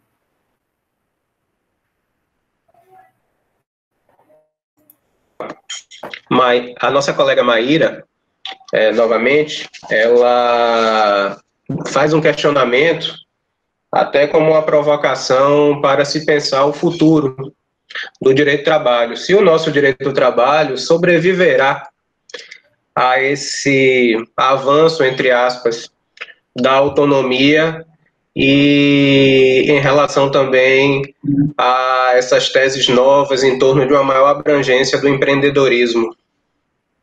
Certo. Se o nosso direito de trabalho sobreviverá a isso. Eu vou voltar aqui à apresentação, porque tinha uma tela sobre isso, não deu tempo, tá certo? Que é justamente esta. Né? Quais as perspectivas para o direito do trabalho? Tá aparecendo na tela, não tá, Guilherme? Guilherme, tá aparecendo na tela para todo mundo? Acho que tá, não tá? Sim, está aparecendo sim, Murilo. Perfeito. Então, a gente visualiza nos estudos 3 caminhos para o direito do trabalho, certo? O primeiro caminho é um caminho da negação. Não há direito de trabalho, não há perspectiva nenhuma, aquilo é uma relação cível, uma parceria econômica. Uma parceria em que um recebe 25% do líquido e que o outro recebe, em tese, 75% sobre o bruto. Mas quando descontar as despesas operacionais, depreciação do veículo, combustível, enfim, ele recebe algo próximo de um salário mínimo ou menos. Por isso ele tem que trabalhar tanto para poder ganhar dinheiro. Não sei se vocês sabem, mas o motorista da Uber, para poder ganhar alguma coisa, e ele algumas vezes ganha bem, porque muda o sistema de algoritmo, pega o aumento de tarifa dinâmica, ele precisa fazer mais de 10 horas por dia. Eles dizem nos depoimentos que para ganhar tem que trabalhar muito. Se trabalhar pouco, não ganha. Mas quando você começa a quantificar salário mínimo, salário hora, você vai ver que ele ganha muito pouco, ou muito próximo do pouco. Então, essa é a primeira alternativa para o direito do trabalho. A segunda alternativa é uma proteção intermediária. Muitos falam que essa figura não é empregado, porque só vem naquilo a relação de trabalho fordista, que nem existe mais, e então é preciso criar, por lei, uma nova regulação que estabeleça alguns direitos. Sim, eu vejo alguns problemas de aplicar a CLT para esses trabalhadores, sobretudo na forma de cálculo. A gente já tem uma certa jurisprudência de cálculo da hora trabalhada, mas nós já temos alguma jurisprudência sobre salário por tarefa, né? Ou salário por produtividade. A gente precisa fazer alguns ajustes, né? E até porque nesse modelo de trabalho, o tempo à disposição não é remunerado. Isso é uma coisa bem crucial. Mas deveria ser remunerado? Não sei, me parece que não. Até hoje, com a reforma trabalhista, me parece que não. Então, alguns advogam que é preciso que venha uma lei regulando, trazendo alguma proteção. Não todos, mas alguma proteção. Só que essa história de trazer uma proteção intermediária, a gente já conhece. A gente tem como referência um modelo italiano do trabalho parasubordinado. A Itália fez isso há 10 anos atrás. E o que aconteceu, Maíra? Deu o resultado inverso do esperado. Ao invés das pessoas classificarem trabalhadores subordinados tipicamente como empregados e semi-subordinados como parasubordinados, o que é que as empresas fizeram na perspectiva do lucro da concorrência? Começou a reclassificar os empregados, que eram subordinados tipos, para parasubordinados e colocar os outros como autônomos. Ou seja, quando você cria mais opções, há sempre um rebaixamento. E o que é que se percebeu, então, na Itália? Que os parasubordinados, assim classificados, eram, na verdade, tipicamente subordinados. Ou seja, deu o inverso errado. Então, a outra perspectiva e a terceira é dizer, não, é preciso dar a proteção constitucional, preciso dar a proteção que está na CLT, mas para isso, sim, é preciso afastar a ideia da subordinação clássica, no sentido de ser ordens e jornada fiscalizada, e repensar a subordinação por algoritmo, por performance, ou a ideia da dependência econômica. São essas as perspectivas que dependem, sobretudo, da escolha ideológica das pessoas, né, e do cenário político e social. É isso. Murilo, eu gostaria de aproveitar, inclusive, e lembrar novamente os colegas da necessidade de preenchimento do formulário de avaliação para fins de cômputo dessa carga horária como horas de formação. É uma coisa muito rápida, o link está no próprio Moodle, né, na página aí desse curso, e é algo muito tranquilo de responder. Continuando com as perguntas, são muitas, né? O nosso colega Danilo Gaspar, doutor Danilo Gaspar, diz o seguinte: independentemente do reconhecimento do vínculo de emprego ou não, né, qual é o conteúdo de proteção trabalhista em sentido estrito que você, Murilo, entende aplicável ou compatível com a uberização das relações de trabalho? Boa pergunta, viu? Uma resposta como essa é uma resposta que a gente tem que, para não ficar no achismo, se socorrer na normatividade. Então, qual é o parâmetro normativo que a gente tem para a proteção trabalhista mínima? Me parece que é o texto constitucional. Então, o texto constitucional, que, por sinal, não se refere a empregado, lembrem disso, né? O artigo 7º caput diz, é assegurado aos trabalhadores. Ali não está escrito aos trabalhadores subordinados, aos trabalhadores dependentes. Está assegurado aos trabalhadores, aquele rol de direitos fundamentais mínimos. Então, me parece que a estes trabalhadores é possível se discutir a aplicação do artigo 7º, né? Até porque, por exemplo, o aviso prévio não é uma figura unicamente trabalhista. Aliás, a história do aviso prévio, só para ilustrar, é uma figura, uma cláusula, uma prática contratual do direito civil, para dar segurança e estabilidade às partes, para dar boa-fé. Então, seria mais ou menos essa resposta, aplicar o artigo 7º. É também importante que no terceiro caminho de proteção, alguns têm dito que este modelo poderia ter aplicação analógica do modelo protetivo do trabalho avulso.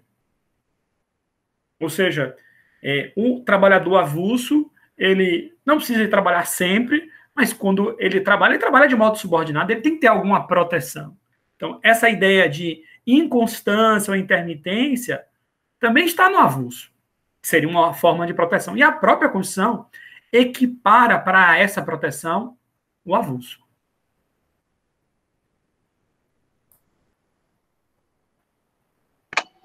É isso mesmo, também é o meu entendimento sobre essa matéria. O Antônio Jorge Viana Marques Júnior, ele pergunta o seguinte, ele já é uma pergunta mais prática relativa ao contrato típico. A aplicação do ponto eletrônico na Justiça do Trabalho já não é um método super ultrapassado para controlar a produtividade dos servidores? Me parece que sim. Veja, vale a pena o colega ler um livro do coreano Byung Han, chamado Psicopolítica. O Han, filósofo radicado na Alemanha, ele tem dito o seguinte, que no atual estágio de desenvolvimento das forças e do perfil do trabalhador, organizar uma atividade econômica sobre disciplina e hierarquia não é muito produtivo. E a melhor forma de dar mais produtividade no estágio atual é dar mais liberdade. Dar mais liberdade, estabelecer mais metas e dar recompensas. O que, de novo, insisto, é uma estratégia de gamificação. Tendo mais liberdade e correndo todos os riscos da sua atividade, isso, felizmente, não acontece com servidores públicos, o sujeito vai se empenhar ao máximo, plenamente, para ter resultados, né, e ter mais rendimento. Então, o Han, ele fala que, na sociedade de hoje, a melhor forma é uma liberdade que viabilize uma autocoerção ou uma autoexploração, já que você captura subjetivamente as ideias das pessoas, dos trabalhadores. E isso eu não desejo, por favor, para a Justiça do Trabalho.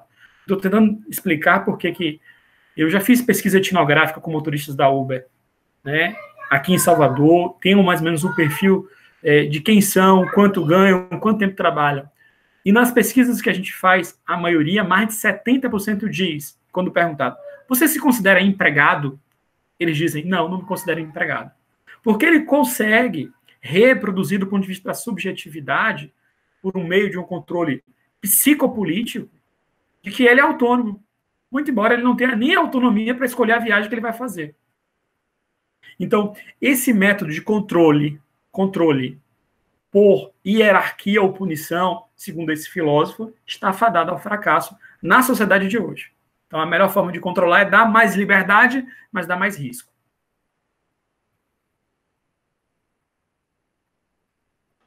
Disciplina é liberdade, como diria Renato Russo. A nossa colega Ângela, ela faz uma provocação aqui, ela diz o seguinte, aplica-se esse mesmo raciocínio, né, de considerar empregados para os motoristas que apenas ligam o aplicativo quando querem, seja para complementar a renda ou quando querem sair de casa, como, por exemplo, no caso dos aposentados, aplicar-se também a esses tipos de prestadores, a essa condição específica dos prestadores? Me parece que sim, eu não vejo problema, porque a Uber escolheu não exigir tempo integral. Essa foi a escolha da Uber. A Uber disse, você pode trabalhar quanto tempo você quiser, mas quanto você trabalhar, você trabalha de forma dependente ou subordinada. Então, me parece que isso é irrelevante. E como a gente não vai pagar por o tempo à disposição, mas só pelo tempo efetivo de trabalho, se ele trabalha 2 horas por dia ou 3 horas por dia, isso é irrelevante. Porque, veja, insisto, foi a Uber que escolheu não exigir quantidade mínima de trabalho. Então, eu posso trabalhar 2 horas, 3 horas por dia, ou 2 vezes por semana, e mesmo assim ser empregado. Como já acontecia em outras profissões, né? Um professor, por exemplo, aposentado, pode trabalhar só 2 horas por semana numa faculdade para se ocupar e ser empregado do mesmo jeito. Então, esse fato subjetivo de trabalhar pouco ou ter outra renda, isso não é relevante do ponto de vista da lei para se configurar ou se excluir o vínculo empregatício. É a questão do enxugamento das porosidades no tempo de trabalho, né?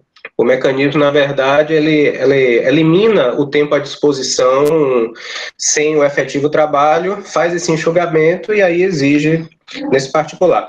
As outras duas perguntas subsequentes estão mais ou menos relacionadas. O Marcos Ferreira, ele pergunta o seguinte: num caso prático em que o motorista trabalha trocando as plataformas, você até tratou disso agora, no mesmo dia de trabalho, ele teria diversos vínculos de emprego, né?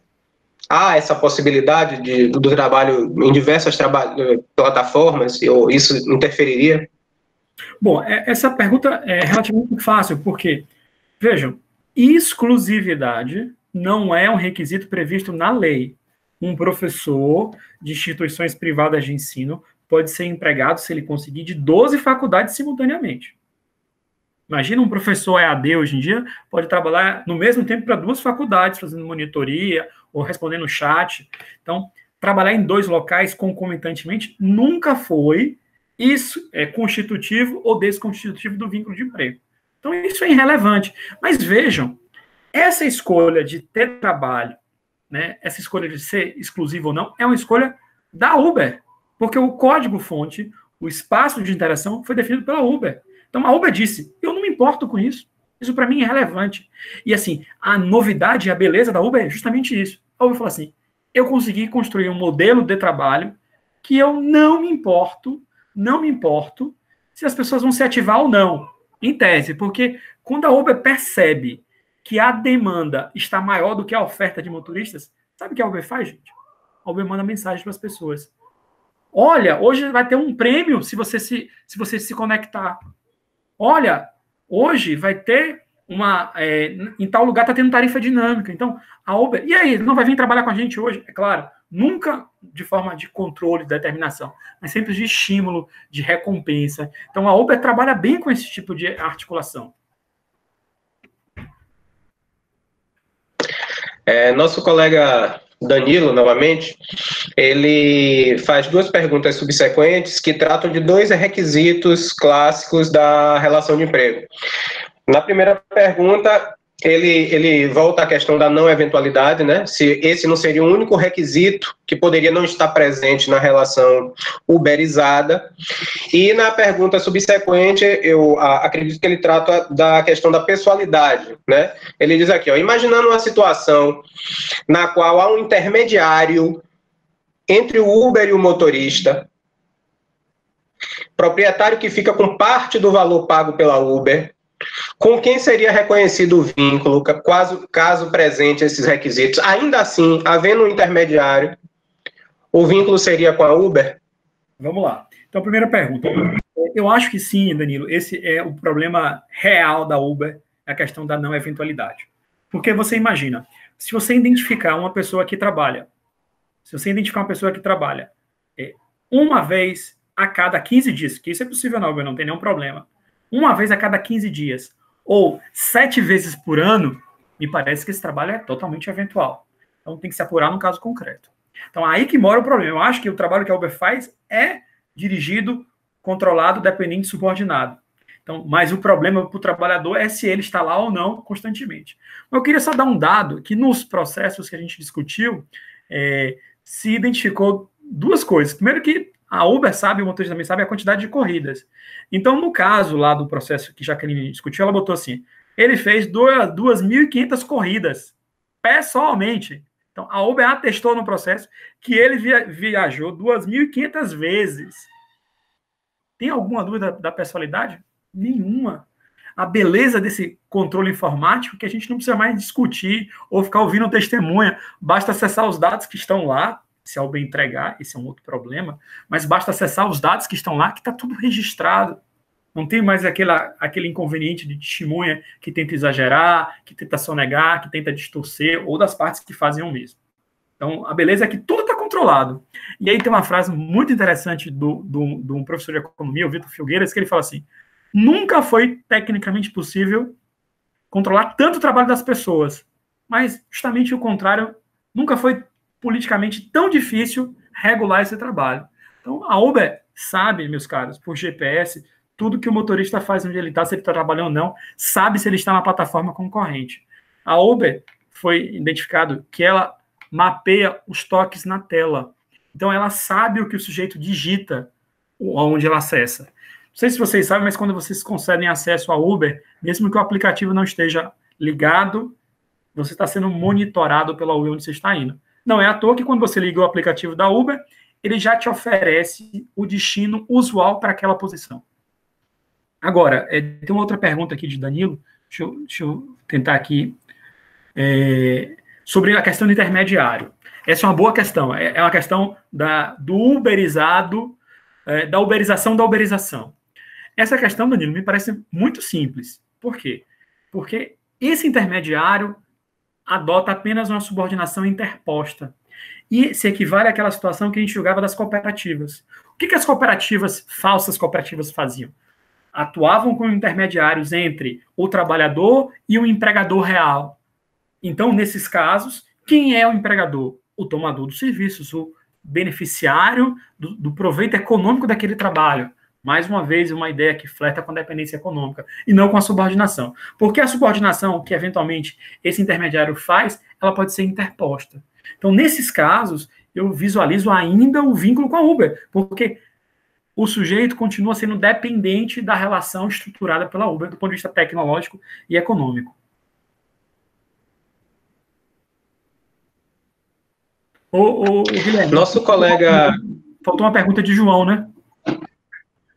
É isso, eu ia fazer agora. Nosso colega João Batista, ele afirma, né, que está se colocando na posição de advogado do diabo e pergunta se esse reconhecimento de vínculo e essa atribuição da responsabilidade pelos encargos trabalhistas consequentes não poderia, a médio prazo, inviabilizar o próprio negócio, né? Que também, como você próprio apontou, apresenta aspectos positivos para a sociedade como um todo, em que pese a necessidade de ajuste para salvaguardar os direitos trabalhistas. Essa pergunta é uma das perguntas mais interessantes, porque ela faz um confronto de uma análise econômica e uma análise consequencialista. Então, se a gente regular a Uber, impondo uma legislação trabalhista, vai quebrar a Uber. Bom, precisa ser um pouco... discorrer um pouco sobre isso. Primeiro, eu queria começar com uma comparação. Uma comparação bem grosseira, mas uma comparação que pode ilustrar. Imagine se, atualmente, uma grande rede de restaurantes, de fast food, por exemplo, conseguisse produzir hambúrgueres deliciosos, melhores do que os concorrentes, por um preço muito mais baixo. Então, justamente por isso, essa rede estaria em expansão, em crescimento, bombando na vida. Então, maior sucesso, hambúrguer tal, mais barato, melhor e tal. Mas aí, com alguma pressão dos concorrentes, se identifica que a explicação econômica para aquele preço muito baixo era a sonegação tributária e um mascaramento na qualidade dos produtos. O que o direito tributário faria? O que os especialistas de direito tributário fariam? Iam destruir o direito tributário, a regulação tributária, ou iam impor a regulação tributária para esta empresa? Isso é o que está dado. A pergunta é, e vejam que o crescimento da Uber tem a ver com crise econômica. A Uber se consolida, ou esse modelo se consolida, pós 2008, crise econômica. Por quê? Porque nesse cenário é muito difícil se obter uma ocupação. E a Uber, outro aspecto positivo, ela tem um sistema de acesso muito fácil para o trabalhador. Não tem entrevista, não tem processo seletivo, tem que ter um carro, sim, mas é bem mais simples. Ou seja, um desempregado que consiga alugar um carro fazendo dívida, consegue entrar na Uber. Então, ela tem uma forma de entrada muito mais flexível, mais fácil. Isso é uma coisa boa para quem está desempregado. Então, o que acontece? O modelo da Uber foi definido pelos seus titulares como um modelo de precarização, como um modelo de trabalho externalizado. Também parece que nisso a Uber está errado. Então, sim, tem que impor a regulação, até porque, vejam, não existe regime tributário para essa produção de dados. O que mais se fala hoje como alternativa econômica, se os dados são um novo petróleo, precisamos tributar os dados. Mas o Facebook, que é muito rico, a Google, a Amazon, não paga pelos dados. Então, uma das questões tributárias é justamente essa, regular e cobrar pelos dados, pois eles são o principal ativo de hoje. Né? Então, me parece que sim, ao se impor a regulação trabalhista, os custos iam aumentar, mas eu acho que a sociedade, João, nós estaríamos dispostos a pagar 20%, 30% a mais na tarifa da Uber para ter o mesmo serviço, porque a qualidade da Uber é superior ao do táxi. E com isso a gente ter a consciência de que aqueles trabalhadores estão protegidos, não estão como hoje passando fome. Porque qual é o cenário de hoje para o motorista da Uber?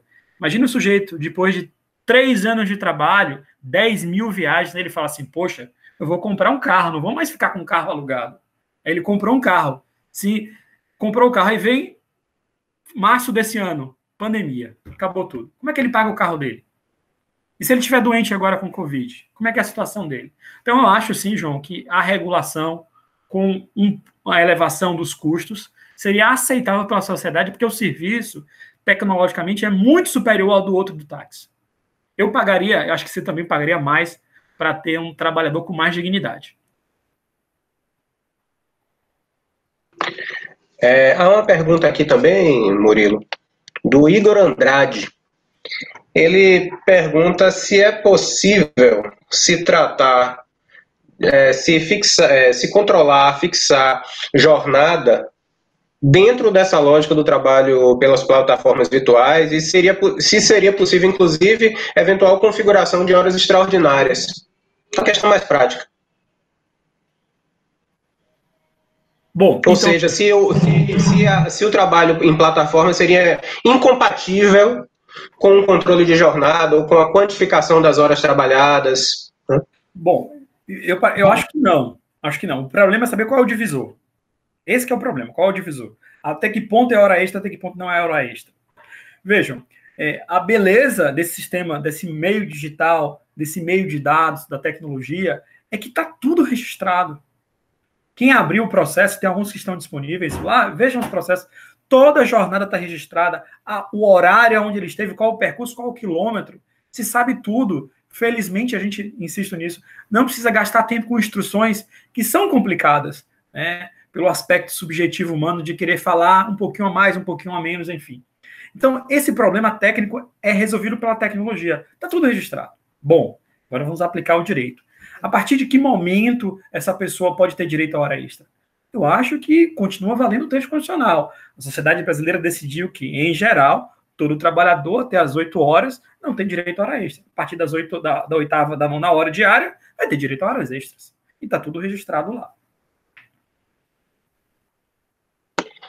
O colega Maurício Lopes, ele indaga se o reconhecimento da atividade da Uber, nesse caso, né, que a gente está tratando aqui, que é o caso mais comum, se o reconhecimento da atividade da Uber como uma empresa de transportes seria um pressuposto necessário para o reconhecimento do vínculo ou, mesmo considerando, eventualmente, como pressupõe a tese dela, uma empresa de tecnologia, né, de intermediação de dados, ainda assim seria possível esse reconhecimento? Do ponto de vista teórico e de concatenação das ideias, é o seguinte: só é empregador quem dirige a atividade. Se eu não faço aquela atividade, se aquela atividade não é do meu rol de estrutura empresarial, eu não tenho como ser empregador. Então, é esse o pensamento. Então, o que a gente tem visto nas decisões judiciais? Todas as decisões, Maurício, que reconheceram o vínculo de emprego, fizeram esse primeiro momento. O que a Uber faz? A Uber faz transporte. Se faz transporte, ela dirige essa atividade. E dirige como? Porque ela impõe um padrão de trabalho, ela impõe um tipo de carro, impõe um serviço de recepção. Né? O motorista sempre fala assim, né? É legal isso, ó, bom dia, o ar-condicionado tá bom, a música tá agradável. Antigamente, não tem mais na Bahia, mas antigamente se fala assim, quer uma balinha? Vejam, isso não é espontâneo do motorista, isso é um padrão estabelecido pela Uber. E isso é muito bom, porque qualifica o trabalho. Só que não pode padronizar o trabalho, dirigindo, subordinando, tornando dependente, e não dar os direitos correspondentes ao trabalho. Porque senão, meus caros, logo, logo, seremos todos nós que viveremos essa condição de uberizados. Como já tem muito advogado que é uberizado. Só que pode ser que chegue ao judiciário. Logo, logo. Sobretudo para os assistentes e analistas. Se a gente tiver uma plataforma de microtarefas de decisões judiciais, imagina, se o tribunal começar a ter essa dinâmica. A inteligência artificial, inclusive, já está chegando ao serviço de advocacia, né? Já existem serviços especializados de verificação das tendências de jurisprudência, enfim. O Igor Andrade, novamente, ele indaga, Murilo, quais seriam os aspectos essenciais que poderiam diferenciar, questão prática também, um taxista puro, né, um taxista original, desse motorista da Uber? Certo.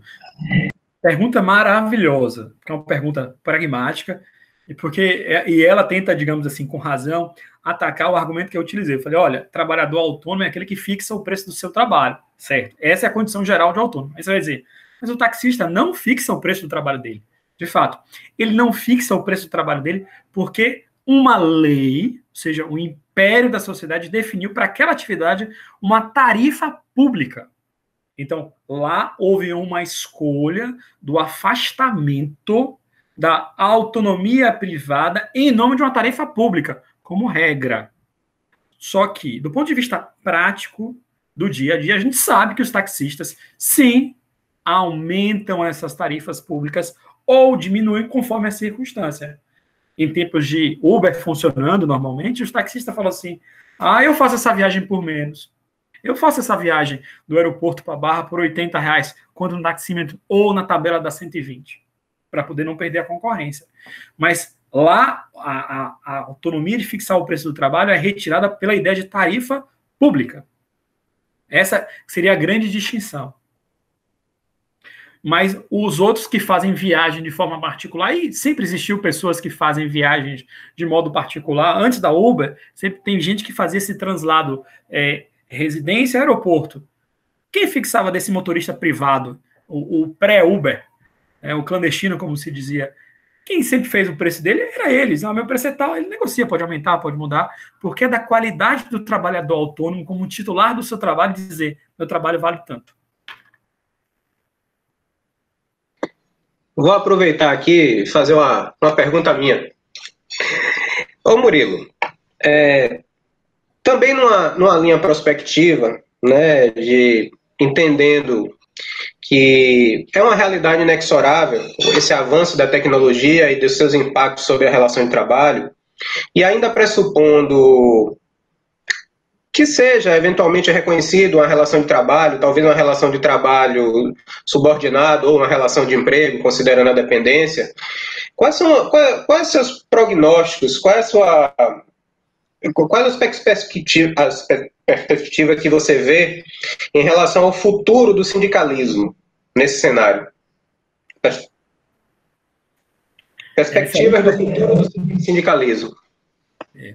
O deleite de todo professor é ter uma boa plateia, né? E essa plateia está me ajudando com cada pergunta maravilhosa, mas muito difícil. O sindicalismo precisa passar por um momento disruptivo.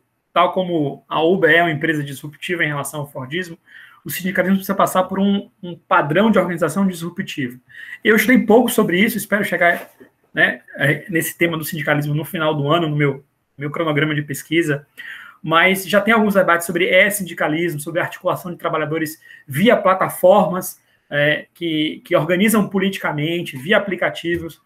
Mas, Guilherme, acho que o ponto crucial do sindicalismo é o seguinte: a organização sindical brasileira e global sempre foi baseada na ideia de territorialidade. A gente tinha sindicato por empresa, o sindicato por região, mas a dimensão física, né, a localização física era o eixo de articulação. Então, vejam, assembleias nas portas das fábricas, trabalho de turnos com saída conjunta. Então, essa proximidade, essa territorialidade era constitutiva do modo político de agir do sindicato. Como o trabalho de hoje é um trabalho fragmentado, individualizado e desterritorializado, então na Get Ninja você pode ter gente trabalhando de todo lugar do Brasil. Como é que você vai reunir as pessoas? Como é que você vai fazer uma assembleia? Como você vai fazer uma assembleia de Ubers? Então, eles criam estratégias de resistência, eles fazem reuniões por WhatsApp, fazem videoconferências. Então, é preciso reinventar. E eles têm algumas estratégias bem curiosas de protestos rápidos, de fechar uma rua, de voltar, de chamar atenção, de fazer atos que trabalhem com a estética da manifestação. Pode procurar protestos. Dia Mundial, essa semana agora teve um protesto mundial de trabalhadores de aplicativos. Então, mas o sindicalismo precisa, primeiro, compreender o que é inteligência artificial, o que é algoritmo, o que é Big Data. Porque, infelizmente, esse debate, que é o estrutural, está sendo relegado. Porque hoje em dia, uma das coisas que deveria ser negociado na norma coletiva é o seguinte: transparência e informação. Né? Como a nossa colega Silvia sempre defende bem, cadê o contraditório das decisões empresariais? Quais são os dados que a empresa coleta? Ou vamos tentar colocar para o nosso lado, né, enquanto magistrado. Quais são os dados que o CNJ, o Tribunal do Trabalho, coletam sobre a nossa atividade produtiva para nos avaliar? Porque eu tenho o direito de saber disso, você tem direito de saber disso, é um dever de transparência. Então, como é que a negociação coletiva fala sobre isso? Na Itália, sim, já tem acordos e convenções coletivas que estabelecem esse tipo de questão, de transparência, de publicidade, qual a informação que está sendo extraída do trabalhador, porque isso é um mundo totalmente novo, né? E é bom, pelo menos eu acho bom, porque a gente vai trazer temas novos para a nossa jurisdição, não só aquele debate de se é empregado, se não é empregado, se tem hora extra, se não tem hora extra, né? E parte por essas coisas bem diversas. Há uma última pergunta aqui da Kátia, que é oficial de justiça, pelo YouTube, né? De certa forma, você já tratou desse assunto, mas é interessante repisar. Como estão decidindo os tribunais superiores, o TST, em caso de vínculo empregatício da Uber? Né? A tendência do TST. O TST decidiu um caso só, uma turma dizendo que era improcedente, porque era intermediação e que não havia subordinação pela essa liberdade de ativar ou desativar. Guilherme, eu queria agora ouvir nos comentários aquela enquete que eu fiz lá, o que o pessoal achou da resposta. Qual a resposta que vocês têm para aquela situação? Vamos fechar aquela gamificação, o horário está se encerrando. Né? Daquela pergunta, né? Qual foi a resposta que os colegas apontaram lá? Isso que eu queria ouvir deles, se eles pudessem colocar no chat. Eu estou acompanhando o chat agora. Eu vou até projetar também, se quiser, tá bom? Aproveitando, Murilo, como a gente já está chegando ao final, ao mesmo tempo em que aguardamos essa resposta, eu passo também a palavra a você para fazer algumas considerações finais.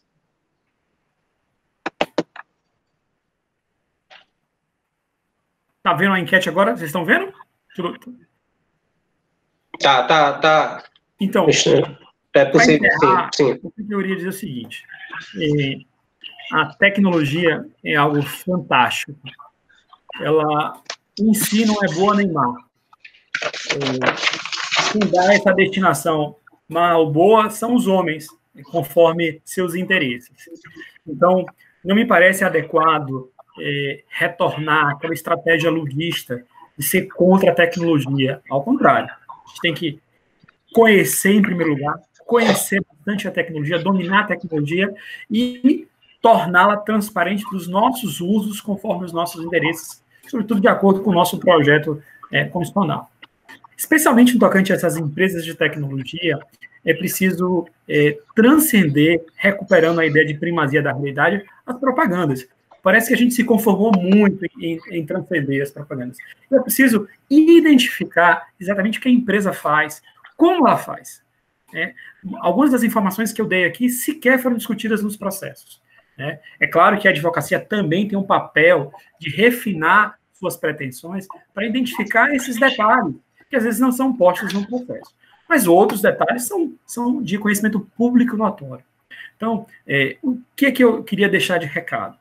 É claro que cada caso é um caso, que o debate da não eventualidade ele deve ser feito de acordo com as circunstâncias do caso concreto, mas me parece que no modelo da Uber, não de outras plataformas que sempre mudam, há um poder diretivo muito claro que se expressa por estratégias de gamificação, que se expressa por um controle algoritmo, que se expressa por pagamento direto de metas. Eu não falei disso, não deu tempo, mas a Uber paga diretamente por metas, impõe metas, ou seja, que trabalho autônomo é esse, que a meta é fixada pelo outro, e, sobretudo, por uma dimensão de dependência econômica, do sujeito que tem o seu salário fixado unilateralmente, por outro lado, muito baixo. Aliás, se o salário da Uber não fosse tão baixo, as pessoas não precisavam trabalhar tanto lá.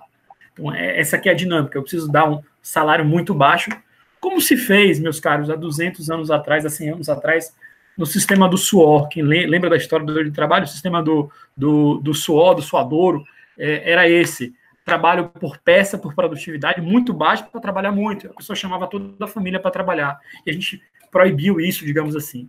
Então, me parece que no século XXI é muito ruim voltar atrás de ter uma sociedade onde as pessoas trabalham e não conseguem ter um proveito econômico do seu trabalho. E, em contrapartida, empresas como a Uber, em menos de 10 anos, a Uber não tem 10, 12 anos, sai do valor zero para o valor do ano passado de 82 bilhões de dólares.